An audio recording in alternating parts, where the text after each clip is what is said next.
Know It All Nation, you are live and locked in with the Know It Alls. And of course, you got the usual suspects here with you, man. My man, my mellow Big G. How you doing, man? Man, it's football season, man. I feel real good because it's football season.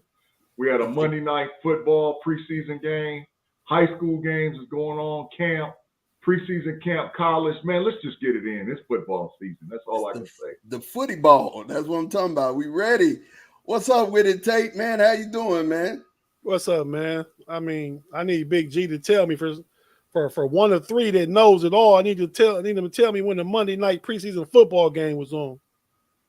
The other night, the Jacksonville Jaguars and the Los Angeles Raiders. That was Thursday, bro. Look at your calendars. That was Thursday. It all run the same. It was a football game. And guess what? I watched almost all of it. I was just on the Steeler podcast. We was talking about it for a minute. I said I was flipping the first half between that and baseball. So that lets you know it really didn't excite me. But nobody really played.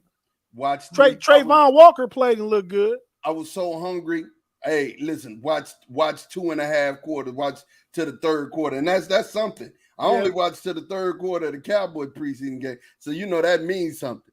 Hey, look, man, we like to thank you guys for y'all's energy, for y'all input, and just for rocking with us, man. And if you could, make sure that you like and subscribe. Like us on Facebook, subscribe on Twitch, and when we go live, you'll definitely get that, and YouTube as well. You'll definitely get that notification that we are here and we are locked in, getting ready to get it cracking. But before we get started, man, let's definitely do this.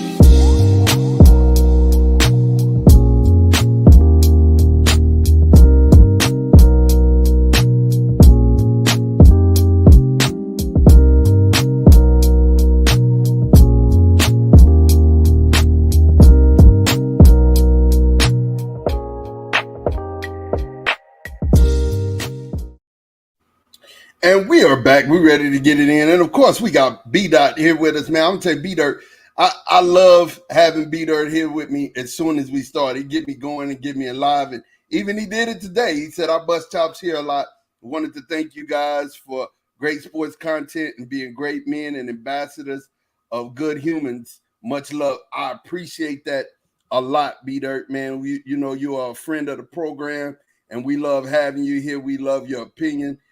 We love having strong, just brisk talk. I got to say brisk talk about sports because, we can get opinionated here when you got three know-it-alls on the broadcast. Well, listen, it was the Hall of Fame game, which Big G pointed out earlier, man. And, the thing that gets me going about the Hall of Fame every year, bro, is the fact that there are some people who are snubbed. Were definitely snubbed by the Hall of Fame. And I was looking at it and I was having a conversation in which we'll ask some questions here later because this is what even started me down this rabbit hole. And I want to say I was looking at the rushing leaders. I was definitely looking at the NFL rushing leaders and rushing champions and who has, all of the records. And I noticed some things that really shocked me, right? If you look at it, you got Steven Jackson and Fred Taylor, right? Who I think are like 16 and 17 on the rushing list. I'll have to check that again. But they're not in the Hall. But the one right below them, John Riggins, is in the Hall. And I have to ask my colleagues here, man, how do y'all feel about this? First and foremost, do you think Fred Taylor and Steven Jackson are going to go into the Hall of Fame?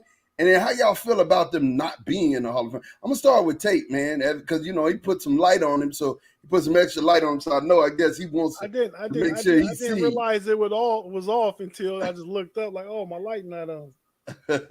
But so what's your question, man, about John Riggins being in the Hall? So do you, first and foremost, Do you think that Fred Taylor and Steven Jackson will go into the Hall of Fame?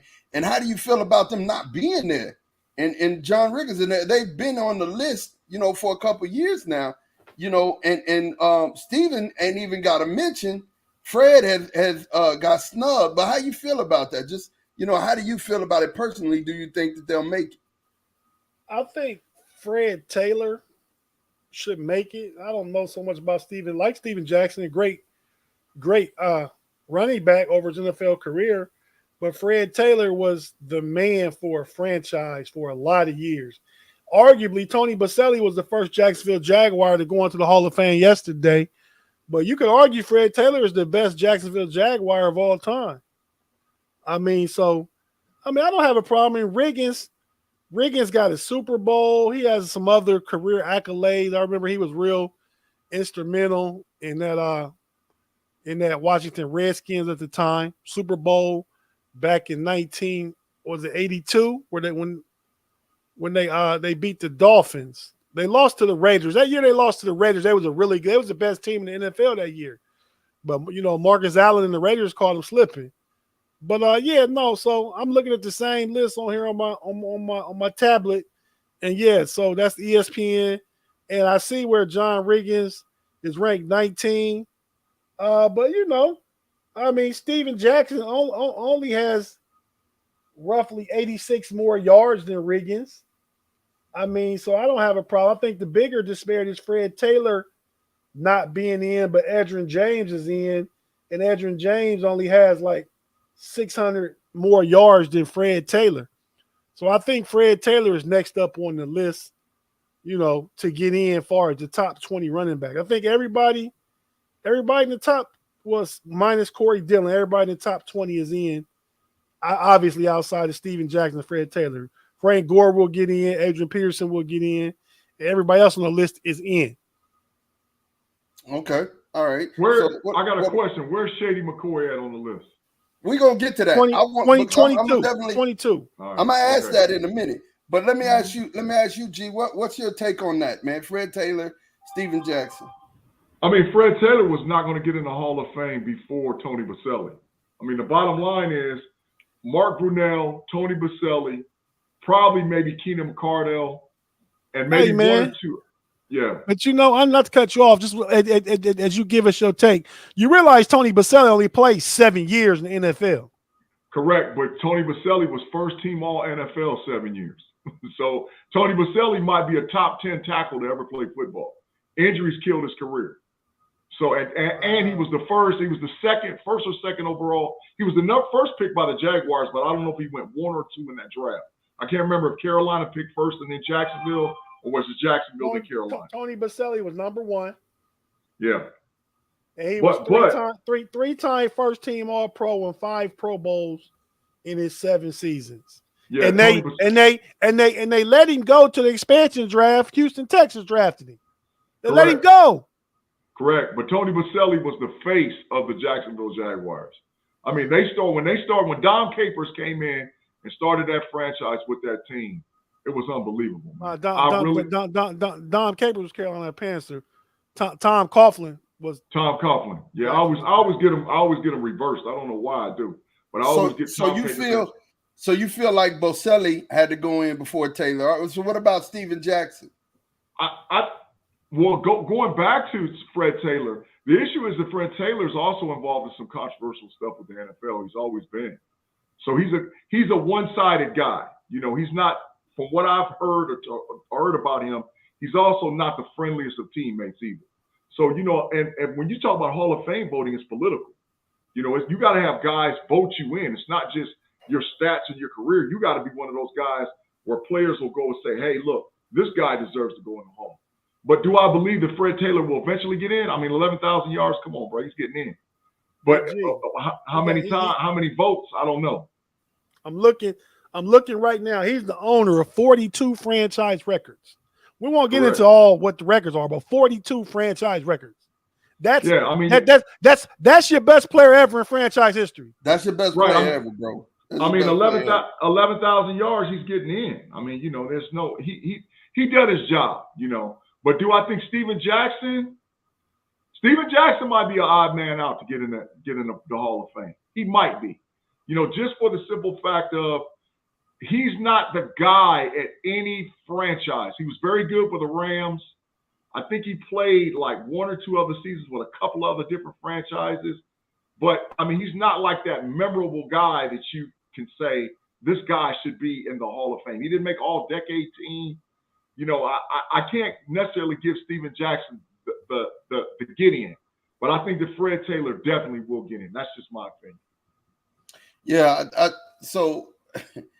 my take is I believe both of them get in, and I think it's a tragedy that they ain't been in, that they haven't been voted in yet. I can't see how they can be 16, 17 and not be on the list. John Riggins is right there. So what about Shady McCoy? You think Shady has done enough to make it in? And I'll start with you, G. I think he's one of the biggest snubs in modern football history. I think Shady McCoy has done what he needs to do to get in that Hall of Fame, man. I mean, McCoy has 11,000 career rushing yards, 3,000 career receiving yards, almost 100 touchdowns, and he made the all-decade team. So why is Shady McCoy not? I don't know if it's years of service that's passed enough to get him in, but Shady McCoy is a big-time snub for me to be in the Hall of Fame because he meets the criteria. He was a running back, receiving running back. Only thing he don't have, I don't think, is a chip. He's got everything else you need. He got one with Tampa Bay a couple years ago. So he gets a chip with Tampa Bay. So Shady McCoy did everything that you need to do to get into the Hall of Fame. It just might not be his years of service that's passed in order for him to have gotten into to be ready for the Hall of Fame. But Shady McCoy might be a first ballot Hall of Fame. That because his numbers say it all. Shady McCoy was a real live football player, man. Real life. Wow. I mean, 11,000 rushing yards, 3,000 receiving yards, 100 touchdowns. Come on, bro. First ballot, though? Yeah. And he won a Super Bowl with Tampa Bay, technically. He really just riding coattails to get them Super Bowls, though. Yeah, but I mean, 11,000, 3,000, and 100. First ballot, though? Maybe. Shady McCoy. I won't give you a burner for that, G, but first ballot's asking a lot. Okay, so let me ask you a question. In the last 10 years, name a running back that runs right with him as far as numbers and what he did on the field. Last 10 years. Beast Mode, Marshawn Lynch, anybody else? Can you name somebody that runs with him? Now, I'm not talking about like the new generation, like the Derrick Henrys and all those guys. I'm talking about that 10-year window. Marshawn Lynch, Beast Mode, anybody else running with Shady McCoy? Nah. The boy, he was really that good, man. He made all-decade team. AD. Come on, man. Adrian Peterson. And he's on the list. And Adrian Peterson first ballot. He's going in first ballot. Adrian Peterson is first ballot. He's the definition of first ballot. When he's eligible, he's gone. And I'm not even finna. I mean, the two that are moving and still playing right now is Mark Ingram and Ezekiel Elliott. Zeke and Mark are still moving. Do you think, what if Zeke, and this is a good question, what if Zeke gets 1,200 and then finish out his career with like two 800-yard years to where he's in the 10,000 club? Has Zeke done enough, do you think, to make the Hall of Fame? Take you get him, man, because you already know he got bias all day and night. Yeah, it's not a bias. It's a question. I want to get my take on Steven Jackson and LaShawn McCoy both real quick and why they not. Definitely. And then I'll come back to Zeke. But Steven Jackson, LA Rams, St. Louis Rams, Atlanta Falcons, 1 year with the Patriots. LaShawn McCoy, Philadelphia Eagles, Buffalo Bills, Kansas City Chiefs for a cup of coffee in the Super Bowl ring, Tampa Bay Buccaneers for a cup of coffee in the Super Bowl ring. But so now you tell me, on all those teams, are either one of those guys the best running back in those franchises? No, not one. So wait a minute, LaShawn McCoy. So who's the best running back for the Eagles? Brian Westbrook. No way. No Brian way. Westbrook. No way. No way. Yes. No way. Big G, he went to 5 NFC championship games. No Yes. way. No Yes. way. Brian, as a Cowboys fan, I could tell you that one. I could tell you that one. Shady McCoy is the best running back that outside of maybe Wilbur Montgomery is the best running back that ever played for the Philadelphia. Westbrook put heads to bed. I can tell you that way. right No now. way. No Okay. way. All right. No way. I say Westbrook. Yeah. And for Buffalo, he wasn't the best running back, and that's OJ. Or if you want to say Joe Cribbs. Joe Cribbs better than Sam McCoy. Shady wasn't better than Ricky Waters. You might have a point there too. No, I mean, Ricky Waters. LaShawn McCoy is when you go all Eagles team, Shady McCoy's name's on that squad as the running back. Third. Trust and believe. No, never. First team, man. Bro, he's not even better than Ricky Waters. But anyway, go ahead, Tate. You have your take on that. So finish your take. No, I was just gonna say about LaShawn McCoy got 6,800 yards rushing for the Eagles. Westbrook got 6,000. So McCoy got 800 yards more rushing. Westbrook got more receiving yards. I mean, it's a toss up. It's kind of close, but yeah. But for Zeke, man, I think Zeke ran into the same problem, man. Zeke walking in the shadow of Emmitt Smith and Tony Dorsett, man. Yeah. You know what I mean? I mean, Zeke had an amazing 3 years, but these last 3 years ain't been that good. They just been average. We'll say average. Well, I mean, last year wasn't bad. I mean, he was hurt, and he still had 1,100 yards. I mean, so it was a little better than average, but the years before were super mediocre. And I think to your point, he does walk in the shadow of Dorsett and Emmitt. But my question is, and my question specific, Tate, is if he gets another 1,200-yard year and then finishes out with like 2 or 3 800-yard, so it'll put him in a 10,000 club, 10,011 club, or 11,000 club. Is that enough to get him a yellow jacket? He got it. I think he got to pass Tony Dorsett. Ooh, and he's even him being the best blocking back in the NFL for the last couple of years. He's been the best blocking back. I don't think that's measured as a Hall of Fame stat anymore. Right, but that doesn't quantify him as a back that does the complete thing. He runs the ball, blocks, can catch it. It doesn't qualify him at all in your book. That won't get him there. I mean, the yardage is getting there. I mean, he's 4,700 yards away from Tony Dorsett. If he can play another 4 years and get that, I think he's in. If Dallas get a Super Bowl, his case goes up. You know what I mean? If he gets I was just about to ask you that. Do you think it would take a Super Bowl for Zeke to get in? Brandon Beater said, Zeke ever win a playoff game? Yes, he's won a couple. Zeke averages more per carry than Tony Dorsett and Emmitt Smith. Hey, so listen, I know this is not apples to apples because they did not play for the same franchises, but Roger Craig is not in the Hall of Fame. Roger Craig made the all-decade team in the 80s and is not in the Hall of Fame. Ezekiel Elliott cannot touch Roger Craig with a 10-foot pole.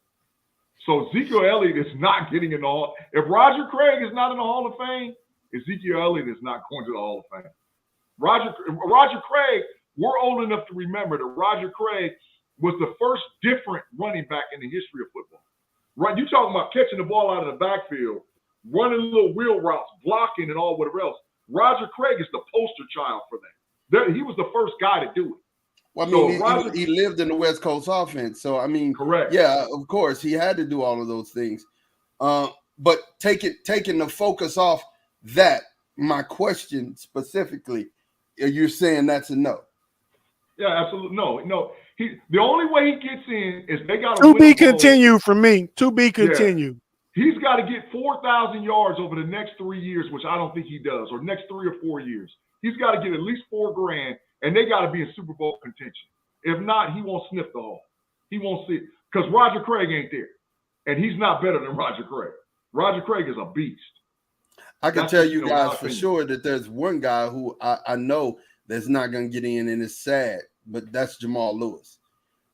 Because of Jamal's off-field allegations and the things that he's done, I don't think he'll get in. And I mean, he's number 20, and he had a fabulous career. I mean, fabulous. You can't even ask for more than that. And the running back got a Super Bowl, if I'm thinking right.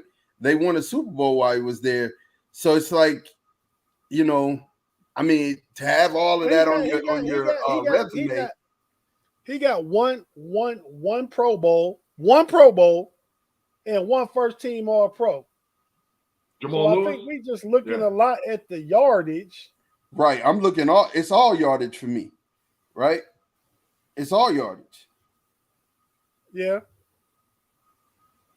I mean, my measuring stick and measuring bar for those guys that are not in is Roger Craig, in my opinion, should be the next running back to go in. If Roger Craig can't get in, Roger Craig or Fred Taylor or Shady, one of those three should go in. And we're talking about the next guy's got to meet that standard to get in. Is Tiki Barber in the hall? Not that I know of. No, not that I know of. But I know, like I said, Roger Craig, I know for a fact Roger Craig. Eddie George is in the hall, right? No way. No. Eddie George in the hall? No way. Mm-mm. Okay. So Marshawn Lynch is not there. We know. Ricky Williams is not there. Clinton Portis is not there. Tiki is not either. So I don't think Roger Craig ain't. He's number 40. And Tiki got more yards than Jamal Lewis. Correct. Not just a few. Yeah. Roger Craig should get in my opinion. Tiki is at 10,449. Jamal's at 10,607. Okay, Jamal got about 150 more. Yeah, he got more. So honestly, I don't know if Roger Craig makes it, bro, ever. Roger Craig got 9,000 rushing yards with 3,000 plus receiving yards out the backfield. So Roger Craig caught the ball and made the all-decade team. He made the all-decade team. He was first team all-decade team. So come on, bro. Roger Craig should get in the Hall of Fame without a shadow of a doubt. B-Dirt said any Cowboy or Steeler that has 10K and a chip are in. I can almost second that emotion, man. I can almost second that emotion for real. Because the Steelers, it's a different time. And you talk about Franco Harris and Jerome Bettis. You talk about Emmitt Smith and Tony Dorsett. Correct. Yeah. But, at that time, they was all arguably some of the best backs in the league. I won't say Bettis probably last on that list. Yeah, I agree. So you guys, we've seen a switch. The running back used to be the coveted position. We've seen that switch now to where it's the receiver that's the coveted position. Do you think that you're going to start seeing a run on receivers getting into the Hall? It depends. It depends on where you start guys getting in. Is Torrey Holt's not in yet, is he? I don't think Torrey Holt's in. I think Torrey Holt is in. I'm looking. Keep talking. So if Torrey Holt is in, then you might see a run of guys after him. But it's going to take a minute for them guys to get into the Hall because you got to remember this group of receivers is relatively young. Who's the oldest guy out there that got a shot? Maybe Cooper Kupp. Cooper Kupp's been out there for a while as far as a wide receiver. Torrey Holt is in the College Football Hall of Fame. College football not in the NFL. Right, correct. So that's why I say that you might see a run after some of these guys get through over the next 3 to 5 years with their playing careers, and then you wait another 3 to 5 years, you might see a run then. But when you start looking who's out there now, if you me and you this, yeah. If Torrey Holt get in, I'm arguing for Hines Ward all day. Hines Ward should get in. Hines Ward, there's no doubt Hines Ward should be in the Hall of Fame. Hines Ward got 80 more receptions than Torrey Holt. Yeah. There's no doubt. Hines Ward, Torrey Holt, Larry Fitzgerald. So Larry's out for how many years now? This is going to be his first or second year out? Second year out. Hines Ward got more receiving touchdowns than Torrey Holt on a primarily running the ball team. Right, but Torrey Holt is that bar. You know, if you jump Torrey Holt, you get in. You know, so I say Hines Ward, Larry Fitzgerald, Torrey Holt. You don't gotta say Larry Fitzgerald getting in. Yeah, he's in. He's in. Right, but Ma was saying about the run of players that could possibly make the Hall of Fame from a receiver.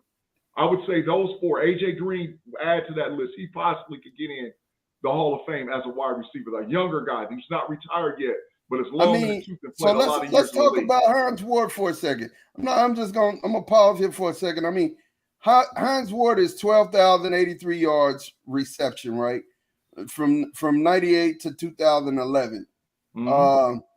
He still got a lot of people in front of him. Jimmy Smith, Antonio Brown, Brandon Marshall, Art Monk. There's a lot of people in front of him. Antonio Brown will never see the Hall of Fame. Well, I don't care what. He'll never see. So he got him in yards, but he'll never see the Hall of Fame. But Hines Ward definitely, just on character and getting the votes that he needs to get in.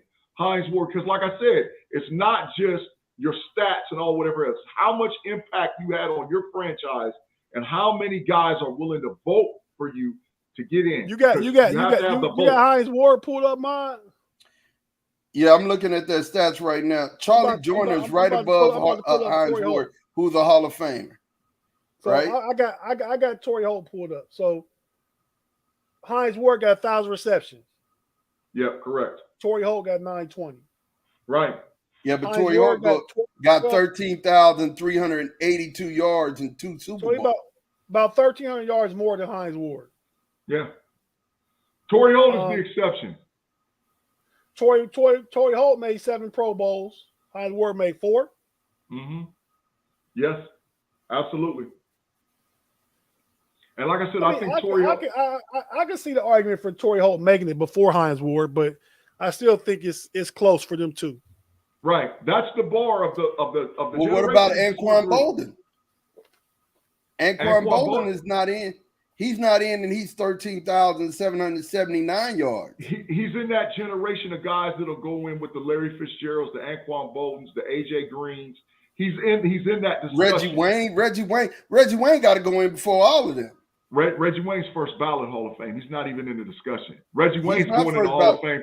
He's actually been out since 2014, so he's not first ballot. Oh wow! So he should get in. The vote should come when Reggie Wayne gets in. Definitely. If Marvin Harrison is in, you got to put Reggie Wayne in. Yeah, Marvin Harrison is in. Yeah, Reggie Wayne's in. There's no ifs, ands, Andre Johnson is not in. Chris Carter's in. Andre Johnson's in that run. Andre Johnson's in that run of guys. Like I said, the Larry Fitzgeralds, the Torrey Holts, the Anquan Boldens, the AJ Greens, that group of guys, they'll cluster together as far as receivers and be the measurable. Torrey Holt is the basement of it. So I think Torrey Holt gets in, and everybody better than Torrey Holt gets in. But Torrey Holt is the basement. But I think, like I said, Hines Ward, Anquan Bolden, Larry Fitzgerald, AJ Green, those guys get in. They all get in, maybe year after year after year, but they're all going in the Hall of Fame. There's no ifs, ands, buts about it. So switching gears a little bit, you guys, I've been watching everybody's training camps real close.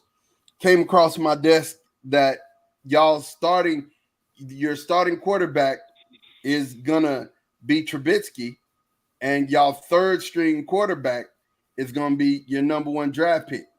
How y'all feel about that right now? How is Steeler Nation feeling about Pickett and Kenny Pickett in practice and him being the third string quarterback?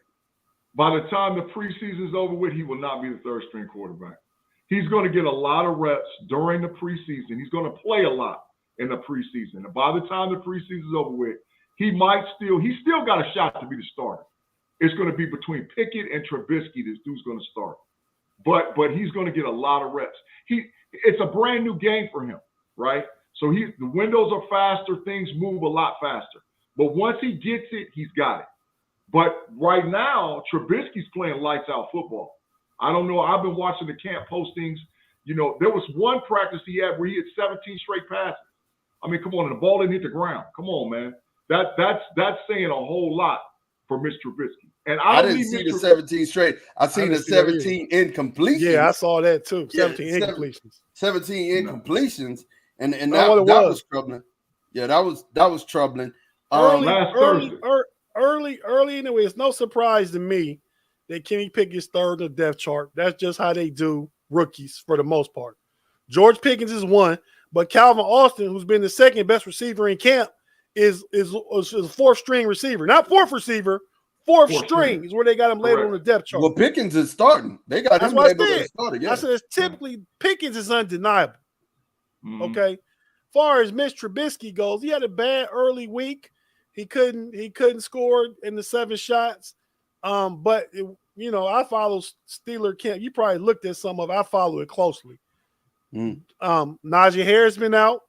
Pat Fryermuth been out. Deontay Johnson was holding in. Chase Claypool got an injured shoulder. He had none of his number one weapons. He's throwing the 2 rookies, Pickens and Calvin Austin, with Cam Hayward getting a lot of the tight end reps. All rookies.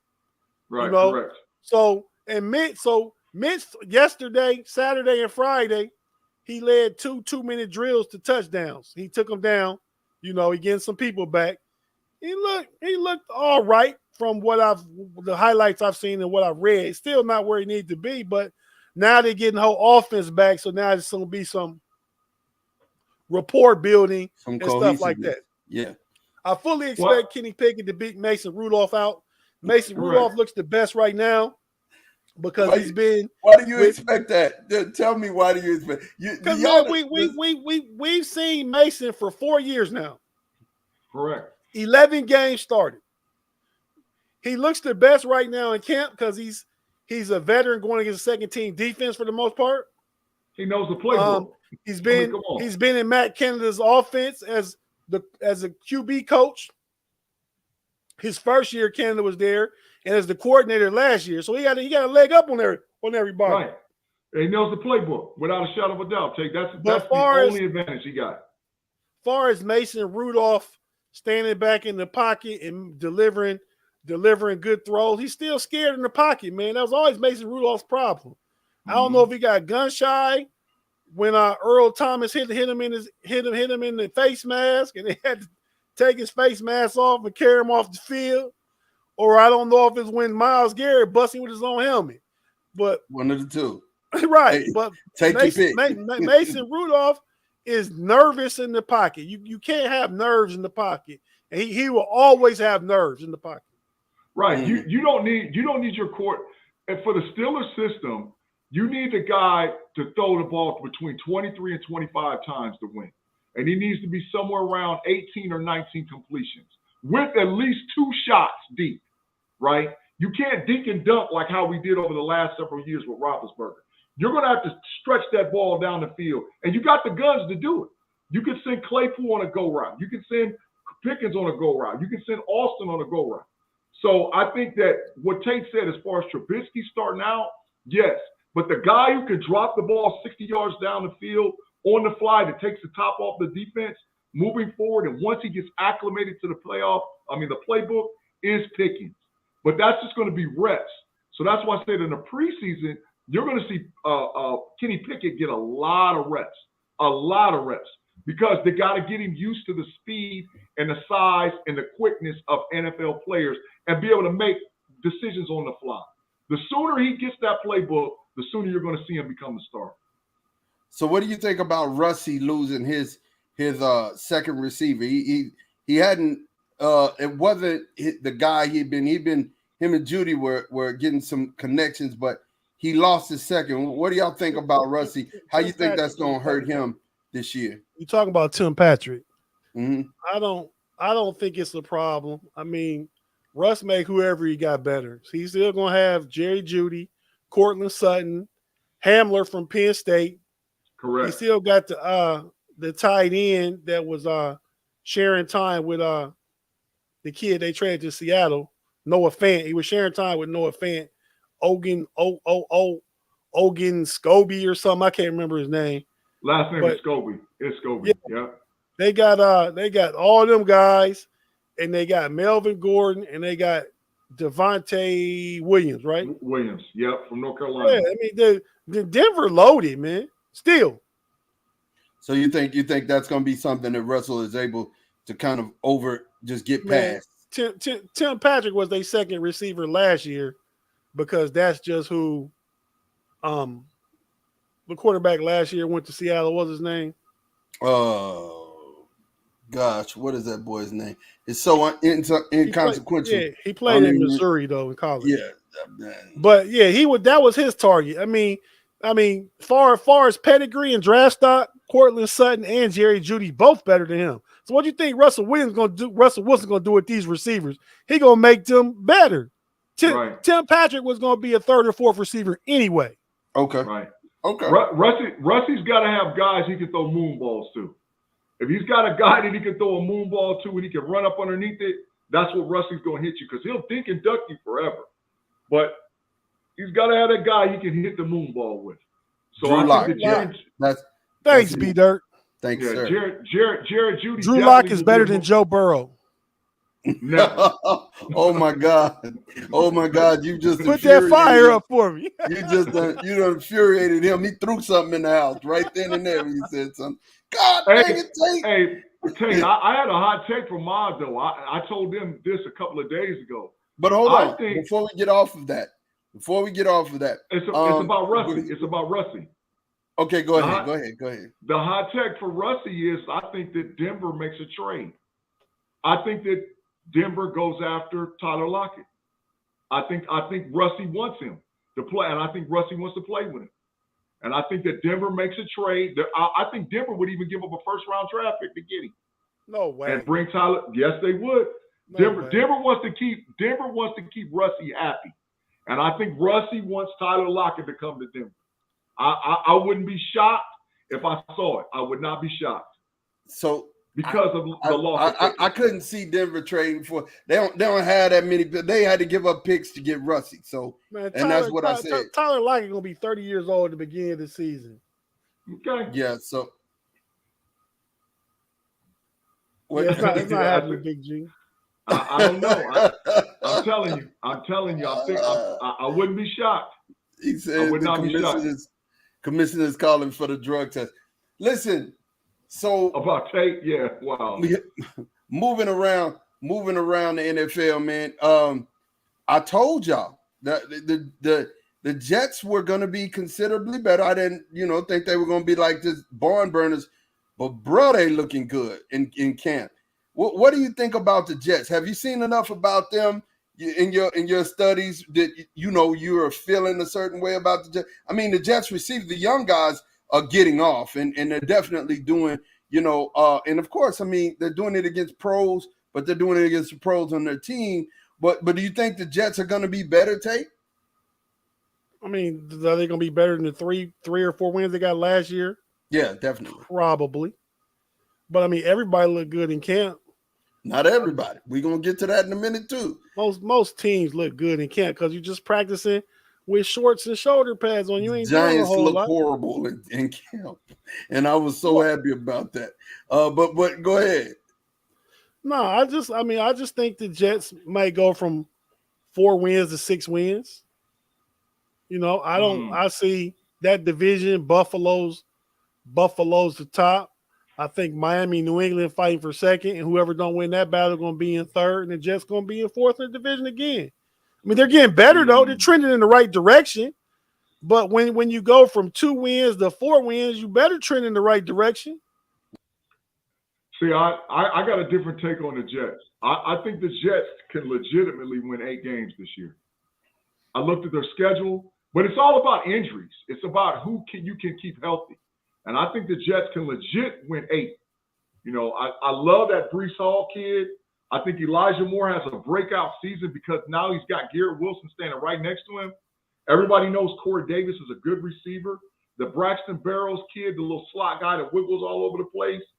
They got some hitters over there. And they got a 1-2 punch actually in the backfield with Breece Hall and Michael Carter.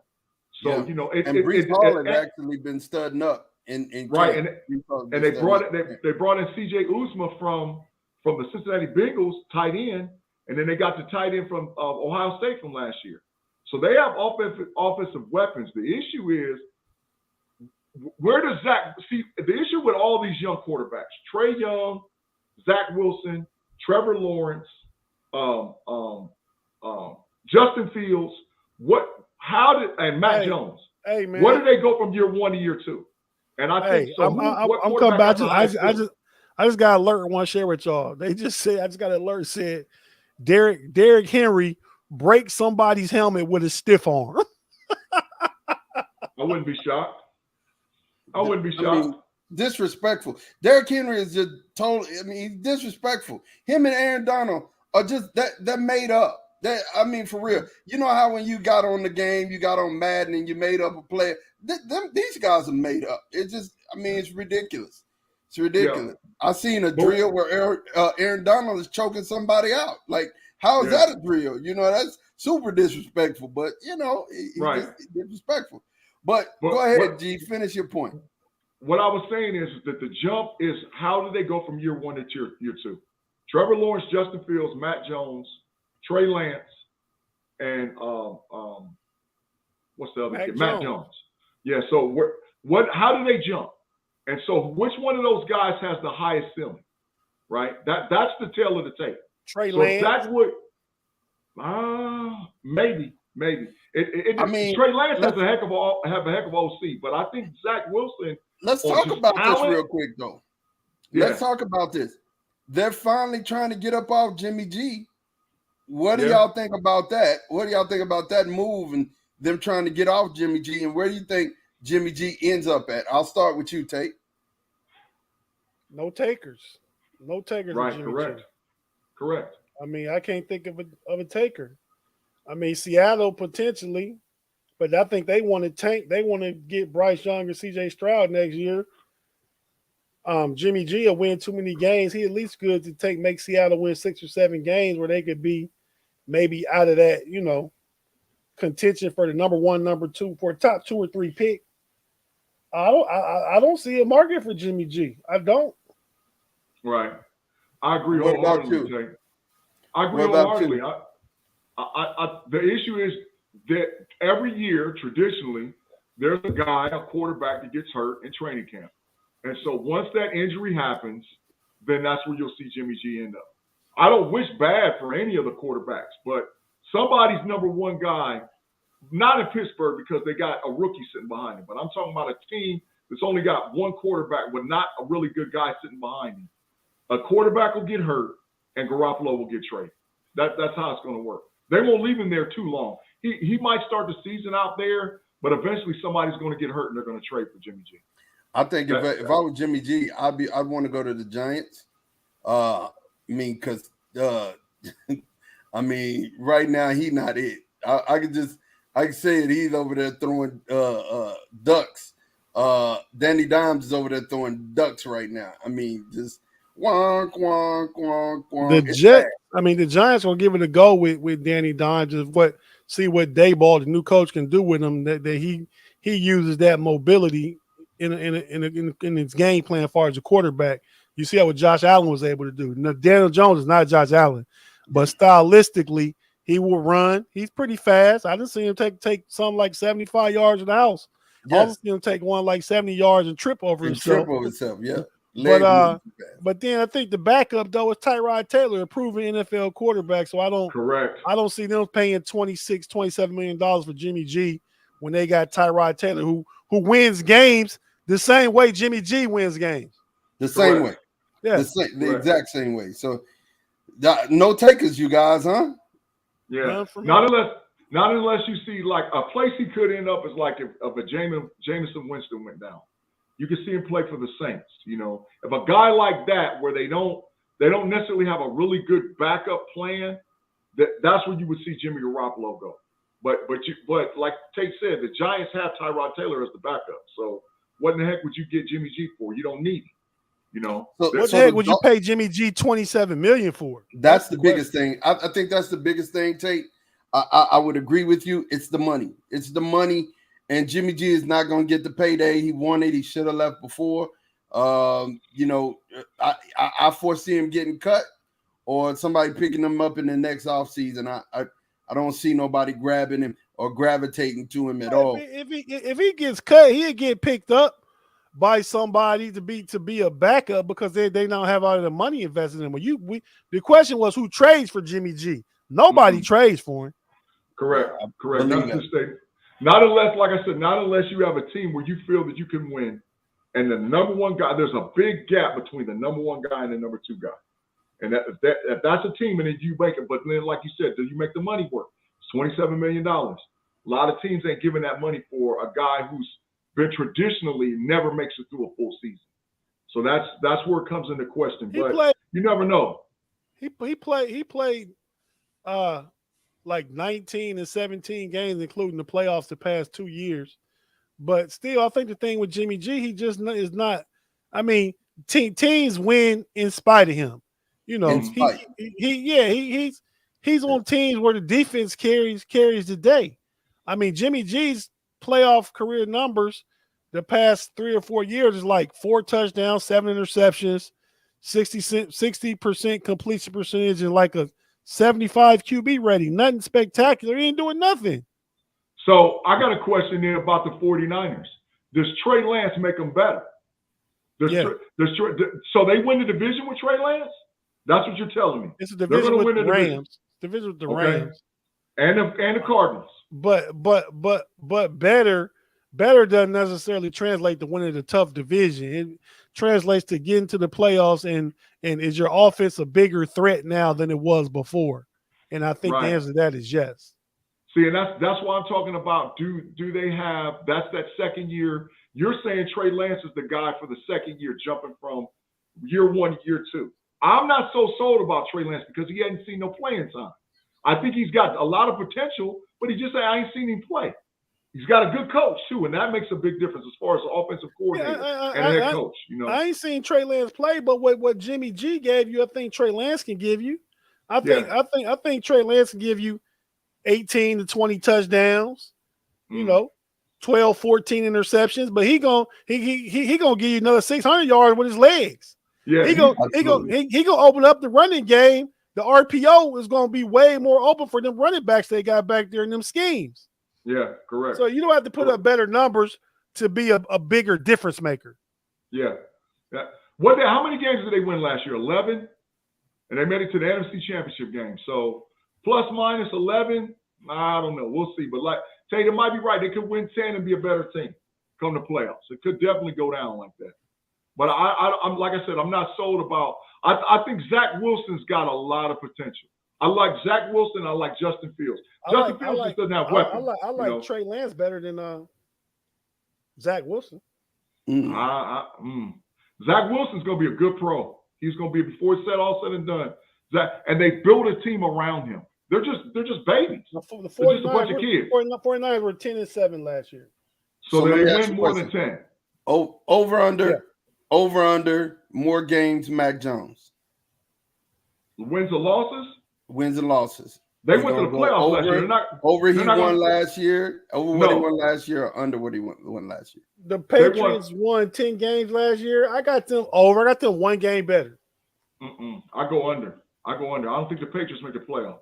Okay. So Justin Fields, over under. What, they win 4? Did they win 4 games last year? The Bears won 6 games last year. 6. Oh, they're gonna be right there at it. I say even. They're gonna be right there at that 6 game because they don't have weapons. They don't have weapons, you know. What you say? I say over. I say they get to 7 wins. I mean that division. I mean, you got the Vikings with a new coach. You got the Lions with Jared Goff at quarterback. But we know what to expect from Aaron Rodgers. I think the Bears can be right in that mix, fighting for the second place in that division with the Vikings and the Lions. Okay. Over under. We just talked about it in San Francisco. Over under. What do y'all think? He wins more games from last year and this year? Trey's under. I don't think Trey wins 11 or 12 games. I don't think they do. I got over. I see where some people picking San Francisco to be a Super Bowl pick. But 10 wins last year. I'm going 11 or 12 this year. I mean, I think San Francisco still for the past couple of years have dealt with a lot of injuries. They have. Yeah. They've been a very injury-prone team. Last year George Kittle was out a lot.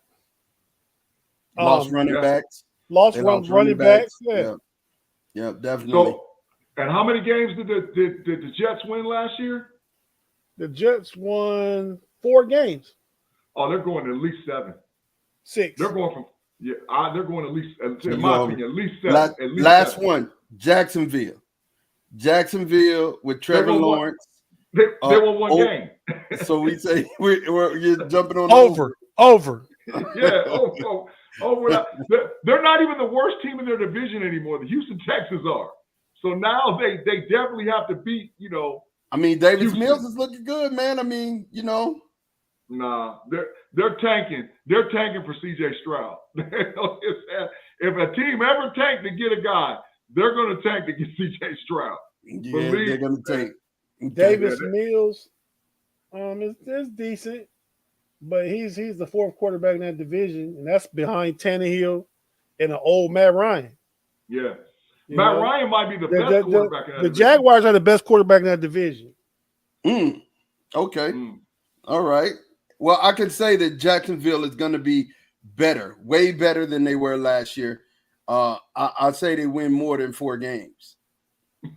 Yeah, well, they won 3 last year, so 3. He said Tate got the whole league over.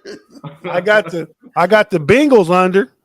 How many games did the Bengals win last year? 10-7. Steelers was 9-7-1, but the Bengals beat the Steelers twice last year. The Bengals swept the Steelers and the Ravens last year. So a lot depends on Joe Burrow. Let me ask this question. I gotta ask it. Do you think a healthy Lamar that he's getting swept by anybody in y'all division?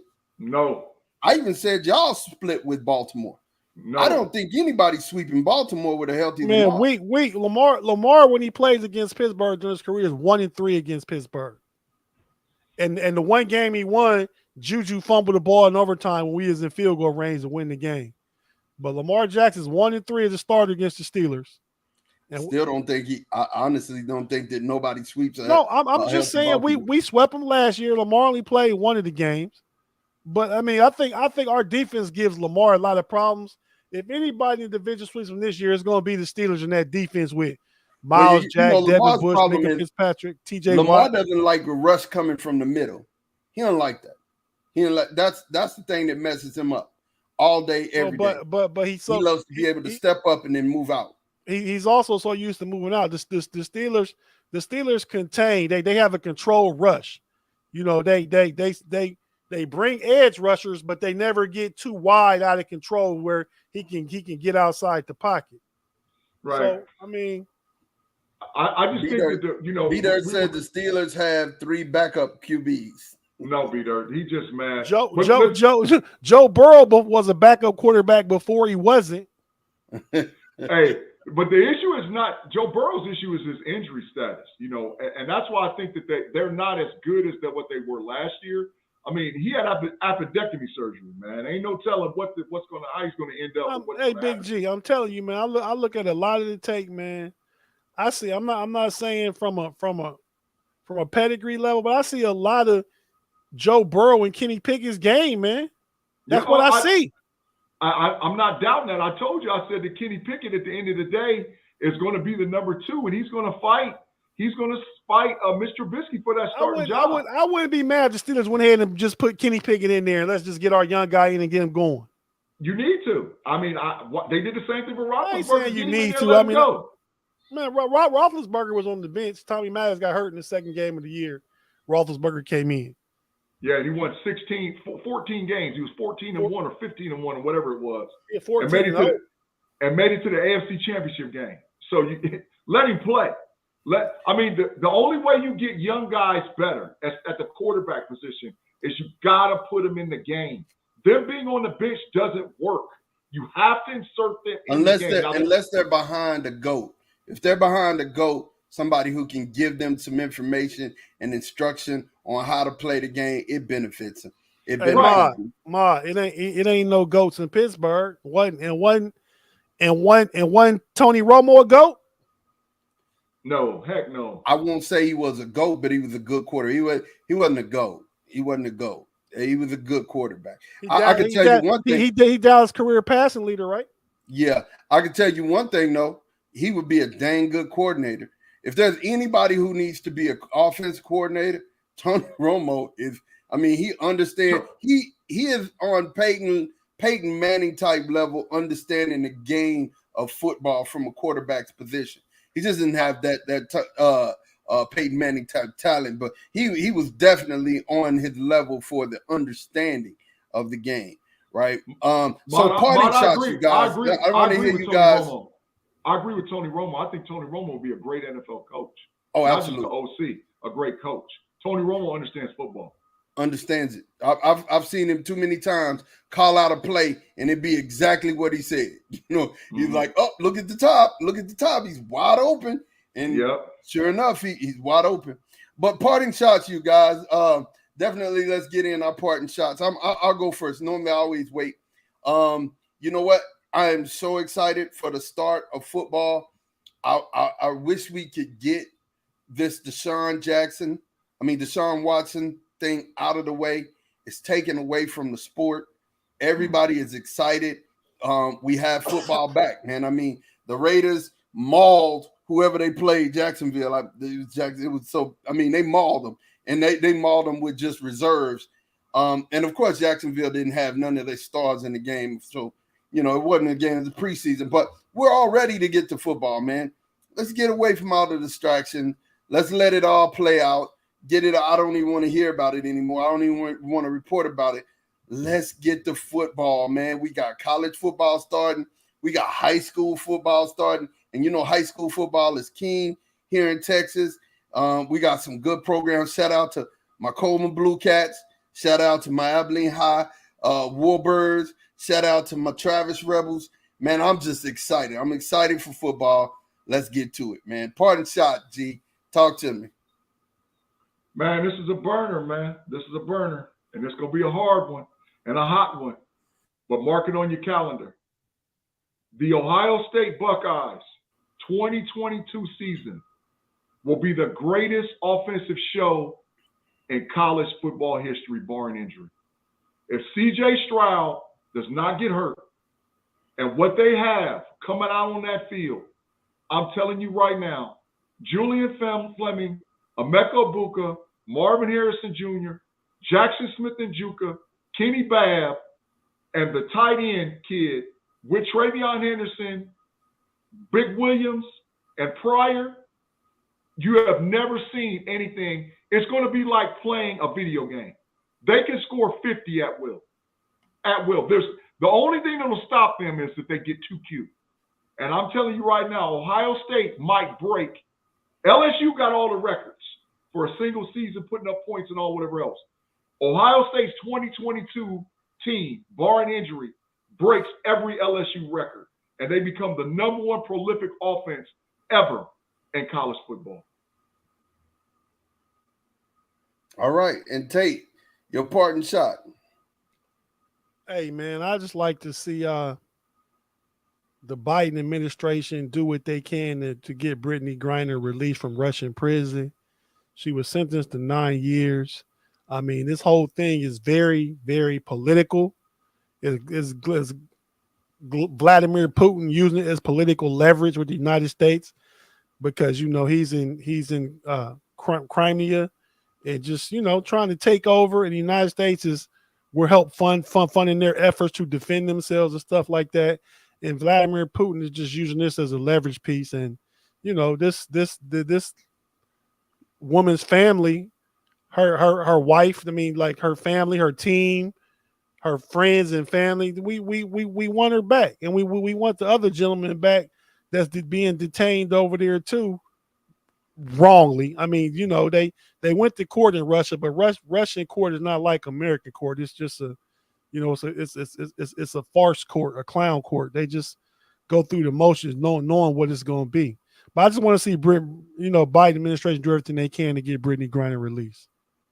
Man, and that's a big thing. I mean, I still don't understand it from, you know, a drug point of view. I mean, I could say a lot.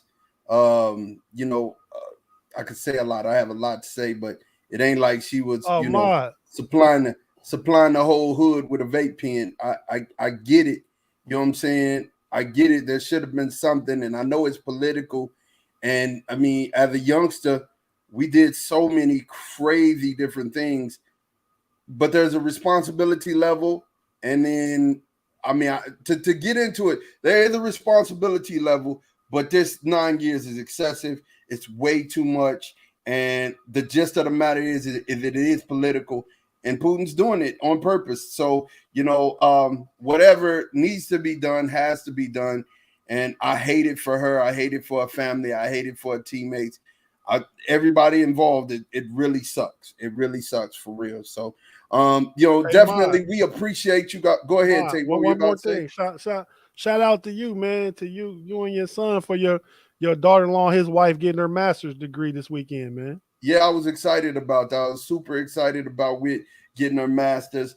She joined Sean's wife, on these educated people. I'm like, y'all doing it, changing the lives of our generations. That legacy piece is real. And I thank you guys here at the KnoItAllz for just hanging out with us, man. Definitely, like I said, please, it helps us a lot if you like and subscribe. Like us on Facebook, subscribe on YouTube and Twitch, so that when we do go live, you can just be here with us, man. For myself and for Tate and for Big G, we have enjoyed talking sports with you guys this weekend. We're going to holler at y'all. Peace.